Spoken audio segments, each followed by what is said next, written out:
कार्यक्रम पहेली आपके साथ मैं हूं नवजोत रंधावा। हर बार की तरह अपने इस कार्यक्रम की शुरुआत आज हम करेंगे एक पहेली से और हमारी आज की पहेली है, आज जहां कल वहां रहे, नहीं किसी के पास रुके, अगर रुक जाए किसी के घर तो घुमा देती है सर।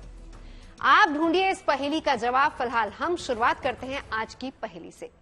रघुपति राघव राजा राम पतित पावन सीताराम। पहेली के आज के सफर में हम आपको लेकर चलेंगे मध्य प्रदेश के ओरछा शहर, जहां पर आज भी चलती है श्री राम की सत्ता। प्रभु श्री राम का एक ऐसा धाम जहां रघुवर भगवान भी है और राजा भी है, जहां श्री राम मंदिर में नहीं बल्कि ओरछा के राजमहल के सिंहासन पर विराजते हैं।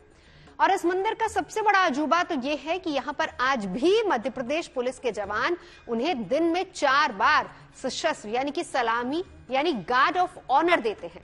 मान्यता यह है कि सुबह से शाम तक राजा राम ओरछा का राजपाट संभालते हैं और शाम होते ही अयोध्या के लिए प्रस्थान कर जाते हैं।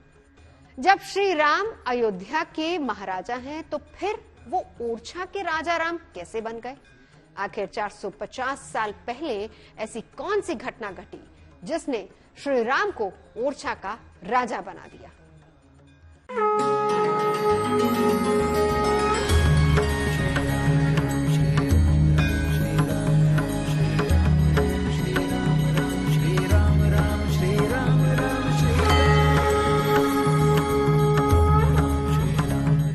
त्रेता युग में अनेकों पुण्य प्रसंगों के साक्षी रहे हैं मर्यादा पुरुषोत्तम श्री राम।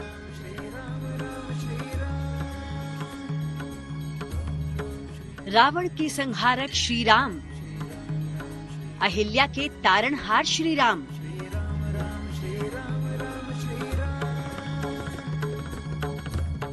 और शबरी के वात्सल्य पर न्योछावर श्री राम। राम जो सत्य की मूर्ति हैं, धर्मपरायण हैं, जिनकी भक्ति करने वाले को संकट छू भी नहीं सकता।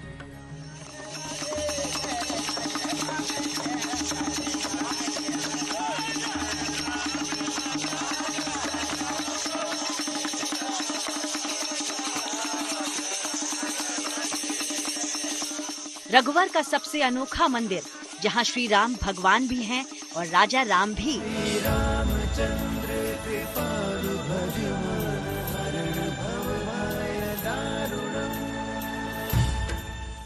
राघव का अलौकिक पुण्य धाम, जहां दशरथ नंदन की आज भी सत्ता चलती है। मान्यता है कि ये दुनिया का पहला ऐसा मंदिर है जहां रोज सुबह रामलला ओरछा आते हैं और रात की शयन आरती के बाद अयोध्या लौट जाते हैं। रोजाना 2 शहरों में भ्रमण करती अद्भुत है रघुवर की लीला। मान्यता है कि ये परंपरा यहाँ 450 साल से रोज निभाई जा रही है। हमने भी अपनी आंखों से साक्षात उस पुण्य प्रसंग का दीदार किया जो कहती है कि रात की शयन आरती के बाद ज्योति स्वरूप भगवान को पास के ही हनुमान मंदिर में छोड़ दिया जाता है। कथा यह है कि यहीं से श्री राम हनुमान जी के कंधे पर सवार होकर अयोध्या के कनक भवन के लिए प्रस्थान कर जाते हैं। आखिर ओरछा में प्रभु राम की ये कैसी लीला है? राम के होंगे दर्शन, राम के होंगे दर्शन, राम के होंगे दर्शन, राम के होंगे दर्शन, राम के होंगे दर्शन, राम के होंगे दर्शन, राम के होंगे। ओरछा के राजा राम मंदिर से जुड़ा है एक रानी कुंवर गणेशी बाई का प्रण, जिसकी राम भक्ति ने रघुवीर को ओरछा आने पर विवश कर दिया। हम आपको वो कथा भी बताएंगे। हमने रामायण की कथा को सुन रखा था, बालकांड से लेकर उत्तरकांड की लीला का भी हमें ज्ञान था।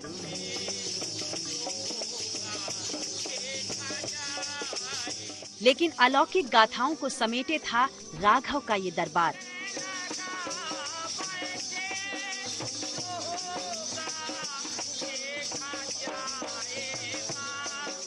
हम भी श्री राम के इस अद्भुत मंदिर को देखना चाहते थे। हम अपना साजो सामान लेकर निकल पड़े रघुपति के दिव्य दरबार के दर्शन को, और हमारी मंजिल थी दिल्ली से करीब 500 किलोमीटर दूर ओरछा। मध्य प्रदेश के निवाड़ी जिले का छोटा सा शहर है ओरछा। ओरछा के इसी राजमहल में विराजते हैं भगवान राम। रामलला यहाँ भी हैं, यहाँ राजा के रूप में हैं, वहाँ लला के जी के रूप में है। तो मैं ओरछा में दर्शन करूंगी, उत्सव मनाऊंगी वहाँ। ये हमारी जो ओरछा है इसको छोटी अयोध्या के नाम से जाना जाता है पूरे भारत देश में। इसकी अलग ही परंपरा रहती है। इधर ये रानी राम को लेके आई थी। इधर अयोध्या के बाद एक ओरछा ही ऐसी जगह है जहाँ पर श्री राम जो है वो राजा के रूप में विराजमान है, और जो दिव्यता और भव्यता और जो महत्व अयोध्या का है वही महत्व और भव्यता आज आप यहाँ देख सकते हैं ओरछा में। लोग बड़ी आस्था के साथ में यहाँ पहले भी 5 साल पहले आया था मैं, और अब मुझे सौभाग्य प्राप्त हुआ है कि मैं 5 साल बाद मैं पुनः दरबार में उपस्थित हुआ हूँ। इस मंदिर का एक और अजूबा जुड़ा है श्री राम की मूर्ति की प्राण प्रतिष्ठा से, जिसे किसी मंदिर में नहीं बल्कि राजमहल में स्थापित किया गया है। श्री राम यहाँ केवल भगवान नहीं बल्कि राजा हैं, ओरछा के राजा। अंतर यहाँ के और बाकी राम के मंदिर में ये है कि जो अयोध्या में राम है वो बाल रूप में है, और जो चित्रकूट में राम है वो वनवासी रूप में है, लेकिन ओरछा में जो बुंदेलखंड में विराजमान है वो राजा के रूप में विराजमान है। तो ये यहाँ की विशेषता है कि यहाँ से शासन यही चलाते हैं। इसलिए लिखा हुआ है राजा राम के 2 निवास हैं खास, दिवस ओरछा रहते शहर अयोध्या वास। पुराणों में भी ये वर्णन है कि दिवस ओरछा रहते हैं, रात्रि अयोध्या निवास। तो राम राजा यहीं विराजमान हैं और हमारे राजा हैं। कहते हैं कि भगवान के 2 ही वास हैं, एक अयोध्या है, दूसरा ओरछा में वास होता है। और यहाँ इसलिए भी अनुपम है क्योंकि भगवान जो है यहाँ पे राजा के रूप में विद्यमान है। रामायण कहती है कि जब राम अयोध्या के राजा थे तो फिर सवाल उठता है कि करीब 450 किलोमीटर दूर ओरछा कैसे पहुँच गए। आखिर ओरछा में उन्हें राजा का दर्जा क्यों दे दिया गया? आखिर क्या वजह है कि आज भी उन्हें हर रोज पुलिस की सलामी दी जाती है, और वो भी 4-4 बार? रामायण कहती है कि 14 साल के वनवास से लौटने के बाद अयोध्या में श्री राम का राज्याभिषेक हुआ था, और उस घटना का गवाह पूरा ब्रह्मांड बना था, जहां देवगणों से लेकर ऋषि मुनियों ने श्री राम का राज्याभिषेक देखा। ओरछा के राजमहल में भी राजा राम के राज्याभिषेक की सजीव लीला का चित्रण मिलता है।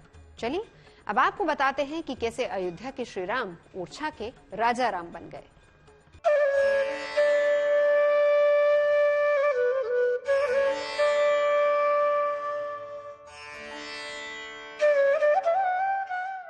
जब हमने ओरछा की धरती पर कदम रखा तो एक बार तो ऐसा लगा मानो किसी देवलोक में कदम रख दिया हो।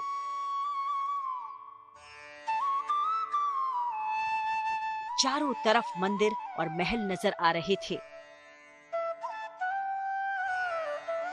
रानी महल, जहांगीर महल, शीश महल, प्रवीण महल, चतुर्भुज मंदिर, राम मंदिर, फूलबाग में हरदौल का चबूतरा। लेकिन मुख्य रूप से राजा महल यानी ओरछा का किला। चतुर्भुज मंदिर और राजा राम मंदिर ही प्रमुख हैं, जिनसे राजा मधुकर शाह की कृष्ण भक्ति जुड़ी है। तो साथ ही जुड़ा है रानी कुंवर गणेशी बाई का संकल्प भी, जिनकी प्रतिज्ञा ने श्री राम को बना दिया राजा राम। माना जाता है कि राजा महल 17वीं शताब्दी में बना है, जो अपनी बेमिसाल मीनारों और नक्काशी के लिए मशहूर है। जबकि चतुर्भुज मंदिर 875 ईस्वी में गुर्जर प्रतिहार काल में बना है, जो भगवान विष्णु को समर्पित है।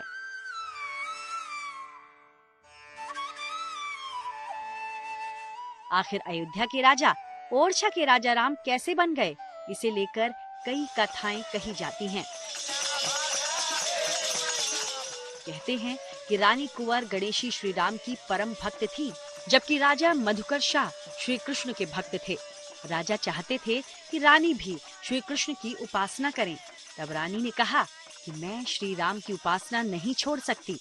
कथा है कि तब राजा ने कहा कि अगर आप सच्चे राम भक्त हो तो अपने राजा को अयोध्या से ले आओ। तो रानी ने कहा कि मैं श्री राम को ओरछा अवश्य लेकर आऊंगी, नहीं तो सरयू में ही प्राण त्याग दूंगी। रानी तत्काल जो है अयोध्या चली गई। वहाँ पर रानी ने तपस्या की, तपस्या जल में खड़े होकर के तपस्या की, फिर भी राम नहीं आए। गले के बराबर जल में खड़े होकर के तपस्या की, फिर भी राम जी नहीं आए। तो उन्होंने कहा अब जाना व्यर्थ है, तो वो सरजू जी में डुबकी लगाने के लिए तैयार हो गई। तो आए भगवान राम और रानी को अपने हाथों से उठाया। रानी ने भगवान के दर्शन किए। कहते हैं कि रानी ने अयोध्या जाकर श्री राम को ओरछा लाने के लिए तपस्या शुरू कर दी। जब राम प्रकट नहीं हुए तो रानी ने सरयू में प्राण देने के लिए छलांग लगा दी। कथा है कि तभी रामलला स्वरूप में श्री राम रानी की गोद में प्रकट हो गए। कहते हैं कि तब रामलला ने रानी से कहा कि माता आपको दर्शन हो गए हैं, कृपया अब आप ओरछा लौट जाएं। तब रानी ने कहा मैं तो आपको ले जाने के लिए प्रतिबद्ध हो चुकी हूँ। कहते हैं कि रानी की राम भक्ति देख श्री राम ओरछा चलने के लिए राजी हो गए। मान्यता है कि तब श्री राम ने रानी से 4 वचन मांगे थे। भगवान ने कहा ठीक है, पर हमारे कुछ वचन हैं उनको आप माने। शर्त नहीं की भगवान ने वचन कहा है। क्या वचन है? बोले पहला वचन तो ये है कि मैं पुष्य नक्षत्र में ही चलूंगा। अब इसके बाद में दूसरा वचन उन्होंने कहा कि हम जहाँ बैठ जाएंगे वहां से उठेंगे नहीं। तीसरा वचन ये कहा कि हम किसी के राज्य के अधीन नहीं रहेंगे। तो रानी ने कहा ठीक है। चौथी बात उन्होंने ये वचन रखा कि हम दिन में ओरछा में रहेंगे और रात में हम अयोध्या चले जाएंगे। कथा बताती है कि रानी गणेश कुंवर ने भगवान की सारी बातें मान ली। भगवान मान तो गए, लेकिन साथ ही उनकी लीला भी आरंभ हो गई। रानी की गोद में ही भगवान का मूर्ति के स्वरूप में अयोध्या से ओरछा तक की यात्रा का आरंभ हो गया। कथा कहती है कि श्री राम के ओरछा आने की सूचना पाते ही राजा मधुकर शाह ने ओरछा में भगवान राम के विग्रह को स्थापित करने के लिए भव्य मंदिर का निर्माण शुरू कर दिया। राजा ऐसा मंदिर बनवाना चाहते थे ताकि वो रानी के साथ राजमहल से ही भगवान राम के दर्शन कर सकें।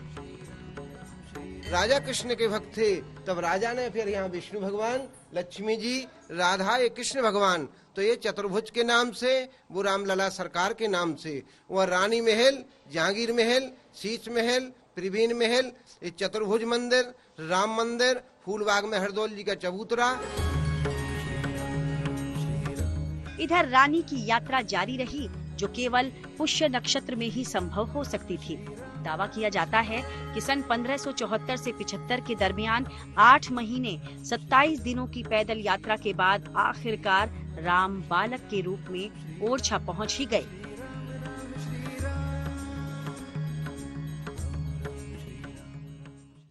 सीताराम सीताराम सीताराम कहिए, जाहि विधि राखे राम, ताहि विधि रहिए। रामलला अयोध्या से ओरछा तो पहुंच गए, लेकिन उनकी लीला का आरंभ तो हो ही चुका था। रानी गणेश कुंवरी और राजा मधुकर शाह ने श्री राम के लिए भव्य मंदिर बनवाया, लेकिन श्री राम मंदिर में विराजमान नहीं हो सके। कहते हैं कि श्री राम के मुंह में रानी रघुवर के सारे वचन भूल गई। फिर जो कथा सामने आती है वो वाकई एक पहेली है।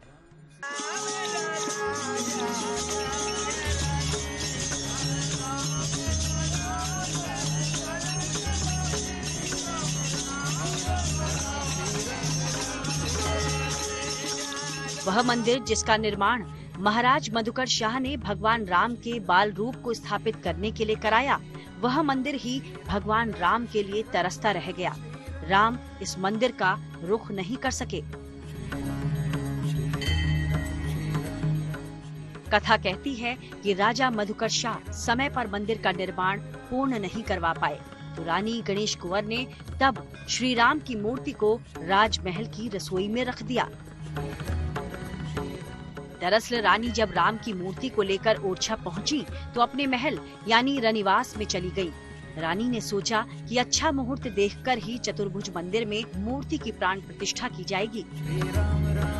कहते हैं कि श्री राम से मिलने के मोह में रानी श्री राम को दिया वचन ही भूल गईं। ओरछा आने से पहले ही भगवान ने शर्त रख दी थी कि जहां उन्हें रख दिया जाएगा वहां से वो नहीं हटेंगे। इसलिए भगवान राम रानी के महल में ही विराजमान हो गए। ये सारी शर्तें मंजूर करके जब भगवान आने के लिए तैयार हुए तो रानी ने राजा को सूचना भेजी कि आप मंदिर बनवाएं, भगवान आने के लिए तैयार हैं। तब राजा को अहंकार हो गया कि मैं ऐसा मंदिर बनवाएं कि भगवान के उठत बैठत दर्शन करेंगे। आप देखिए, महल से देखना चाहते थे तो प्रतिज्ञा से जब भगवान अयोध्या से आए तो उनने ऐसा चलना शुरू किया कि ये मंदिर पूरा कंप्लीट नहीं हो पाया तो रानी ने कुछ समय के लिए रसोई में विराजमान कर दिया कि कुछ समय बाद हम उठा लेंगे। कुछ समय बाद ये मंदिर पूरा हुआ, रानी ने उठाने का प्रयास किया तो भगवान रसोई से नहीं उठे। जब नहीं उठे तो रानी ने मंदिर वहीं बनवाना शुरू कर दिया। एक कथा ये भी कहती है कि राम रानी को बाल रूप में मिले थे। रानी उनके लिए माँ समान थी, इसलिए उन्होंने माँ के महल से जाने से इनकार कर दिया। इसके बाद राजमहल को ही मंदिर का रूप दे दिया गया। बाद में चतुर्भुज मंदिर में श्री हरि का विग्रह रखा गया और इसलिए उसका नाम भी चतुर्भुज मंदिर पड़ा। आज भले ही राजशाही खत्म हो गई हो, राजा महाराजा का दौर इतिहास के पन्नों में सिमट गया हो, लेकिन सदियों से यहाँ राजा राम की सत्ता है। सशस्त्र सेनाएं जो सम्मान वीवीआईपी को देती हैं, वही सम्मान यहाँ राजा राम को दिया जाता है। ओरछा में ये सम्मान और किसी को मिल भी नहीं सकता। भले ही देश के राष्ट्रपति आ जाएं या प्रधानमंत्री, गार्ड ऑफ ऑनर यहाँ सिर्फ राजा राम को ही मिलेगा। मध्य प्रदेश पुलिस के जवान दिन में 4 बार उन्हें सलामी देते हैं।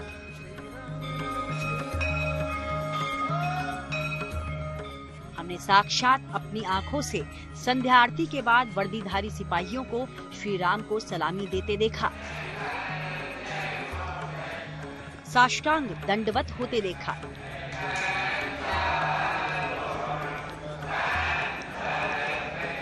सुबह मंदिर खुलते ही पहले उन्हें सलामी दी जाती है और रात को उन्हें सलामी देने के बाद ही बंद होता है इस मंदिर का दरवाजा। राजा राम को सलामी देने के लिए मध्य प्रदेश पुलिस के जवानों की ड्यूटी खास तौर पर लगाई जाती है। राम को केवल सलामी ही नहीं दी जाती, बल्कि हर शुभ कार्य की शुरुआत ही राजा राम के दर्शन कर की जाती है।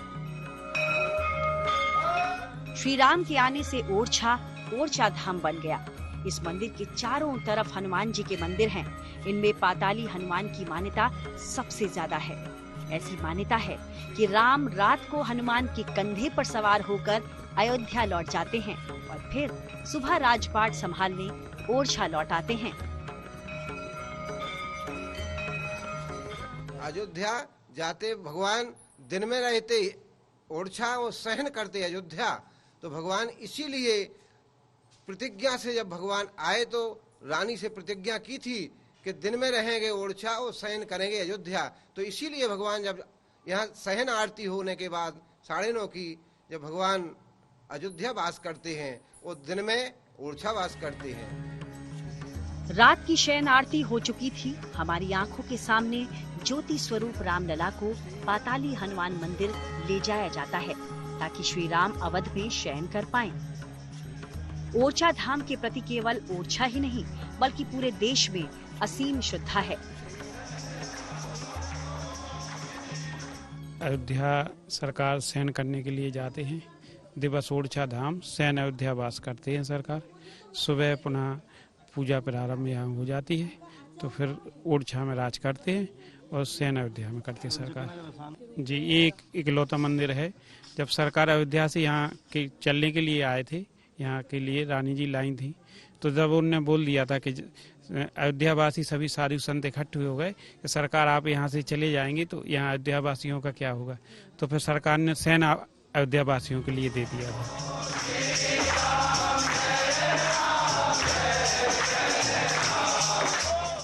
ओरछा धाम के प्रति केवल ओरछा ही नहीं बल्कि देश भर में असीम श्रद्धा है।